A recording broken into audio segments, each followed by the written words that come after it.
జగన్ తాజాగా కీలకమైన ట్వీట్ చేసుకొచ్చారు. ఎవరైనా బతకడం కోసం పాలు నీళ్లు తాగుతారు, కానీ ఆంధ్రప్రదేశ్లో మాత్రం ఆ రెండు ప్రాణాంతకం అవుతున్నాయి. పలు చోట్ల కల్తీ పాలు, కలుషిత నీరు తాగి ప్రజలు ప్రాణాలు కోల్పోతున్నారు. ప్రతి ఒక్కరి జీవితంలో అత్యవసరమైన ఆ రెండింటి పేరు వెంటనే ఉరిక్కిపడే పరిస్థితి రాష్ట్రంలో ఉత్పన్నమైంది. టీడీపీ నేతృత్వంలోని కూటమి ప్రభుత్వం సీఎం చంద్రబాబు నాయుడు పాలనలో డయేరియా, ఫుడ్ పాయిజన్ ఘటనలు తరచూ వెలుగు చూస్తున్నాయి. రాష్ట్రంలో కుప్పకూలిన ప్రజారోగ్య వ్యవస్థకు ఆ ఘటనలు అద్దం పడుతున్నాయి. పరిపాలనపై చంద్రబాబు పూర్తిగా తన పట్టు కోల్పోగా మిగిలిన వారందరూ ప్రతిపక్షం మీద బుర్ర చల్లడం, నిత్యం అసత్యం ప్రచారం చేయడంతో పాటు రెడ్ బుక్ రాజ్యాంగాన్ని అమలు చేసే పనిలో నిమగ్నమయ్యారు. ఎక్కడికక్కడ స్వార్థ ప్రయోజనాలు ఆశించి పనిచేస్తూ ప్రజారోగ్యం, వారి రక్షణ వంటి వాటికి పూర్తిగా మంగళం పాడుతున్నారు. కురుపాం గిరిజన సంక్షేమ బాలికల పాఠశాల 16 మంది విద్యార్థులు డయేరియాతో అస్వస్థతకు గురయ్యారు. వాళ్ళలో 5గురికి ఆసుపత్రికి తరలించారు. ఇదే పాఠశాలలో గతంలో కలుషిత నీటి కారణంగా పచ్చకామెరతో 2 బాలికలు మృతి చెందగా దాదాపు 100 మంది విద్యార్థులు ఆసుపత్రి పాలయ్యారు. అంత దారుణంగా ఘటన చోటు చేసుకున్న సమస్య శాశ్వత పరిష్కారం తీసుకు ఎలాంటి చర్యలు తీసుకోలేదు. అప్పుడు ఆ విధంగా వ్యవస్థ దారుణంగా విఫలం కాగా మళ్ళీ ఇప్పుడు కూడా అదే పరిస్థితి ఉత్పన్నమైంది. టీడీపీ కూటమి ప్రభుత్వం ఏర్పడిన తర్వాత గత 14 నెలల్లో రాష్ట్ర వ్యాప్తంగా హాస్టళ్లు, విద్యా సంస్థలో ఫుడ్ పాయిజన్, కలుషిత నీరు, ఆహారం అపరిశుభ్రతల వల్ల వ్యాధులు వంటి ఘటనలు దాదాపు 25 చోటు చేసుకున్నాయి. వాటి వల్ల 15 జిల్లాల్లో 900 మందికి పైగా విద్యార్థులు అస్వస్థతకు గురయ్యారు. ఇదే విషయాన్ని జాతీయ మీడియా సైతం ప్రముఖంగా ప్రచురించింది. పూర్తిగా కొరవడిన పరిశుభ్రత, కలుషిత నీరు, ఆహారం, హాస్టల్లో దారుణ పరిస్థితులను జాతీయ మీడియా కూడా ఎండగట్టింది. రాష్ట్రంలో గడిచిన 18 నెలల్లో చేబ్రోలు, విజయవాడ, గుంటూరు, గుర్లా, శ్రీకాకుళం, తురకపాలెం ప్రాంతాల పెద్ద ఎత్తున డయేరియా ప్రబలింది. ఫలితంగా వందలాది మంది అస్వస్థతకు గురయ్యారు.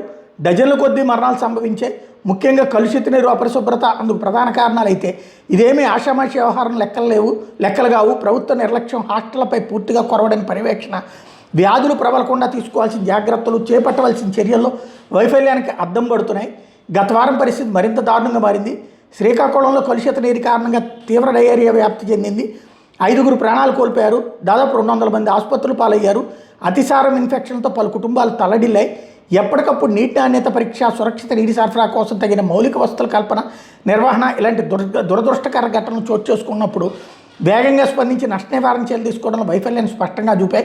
అదే వారం రాజమహేంద్రవరం నగరంలో కల్తీ పాల కారణంగా మరో విషాదం చోటు చేసుకుంది. ఏకంగా 5గురు ప్రాణాలు కోల్పోయారు. మరో 8 మంది ప్రాణాపాయ స్థితిలో వివిధ ఆసుపత్రుల్లో వెంటిలేటర్లపై చికిత్స పొందుతున్నారు. ఇంకా మరెందరో అస్వస్థతకు గురై ఆసుపత్రులు పాలయ్యారు. పోషణ ఇవ్వాల్సిన పాలు చివరికి మరణానికి కారణమయ్యాయి. ఇదేదో ఒక చిన్నపాటి లోపం కాదు. ఆహార భద్రత పర్యవేక్షణ నిర్లక్ష్యం, దానికి సంబంధించిన యంత్రాంగాల వైఫల్యాన్ని స్పష్టంగా చూపుతోంది. ఇప్పటికైనా ప్రభుత్వం నిద్రలేచి నిజాయితీగా పరిస్థితిని సమీక్షించాలి. ఎక్కడెక్కడ లోపాలనే గుర్తించాలి, వాటన్నిటినీ సరిచేయాలి. వాటి ద్వారా రాజకీయ ప్రయోజనం పొందాలన్న ఆలోచన వేడాలి. సురక్షిత నీటి సరఫరా వ్యవస్థను మెరుగుపరచడానికి అవసరమైన అన్ని చర్యలు తీసుకోవాలి.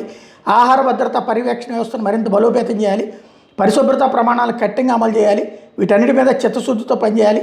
ప్రభుత్వం నుంచి ప్రజలేవో అద్భుతాలు కోరుకోవడం లేదు. ఇంకా మరిన్ని ప్రాణాలు పోకముందే ప్రభుత్వం మేల్కొని తగిన చర్యలు చేపట్టాలని ఆశిస్తున్నారు అన్నటువంటి విషయాన్ని జగన్ తన ట్వీట్ ద్వారా హైలైట్ చేసుకొచ్చారు.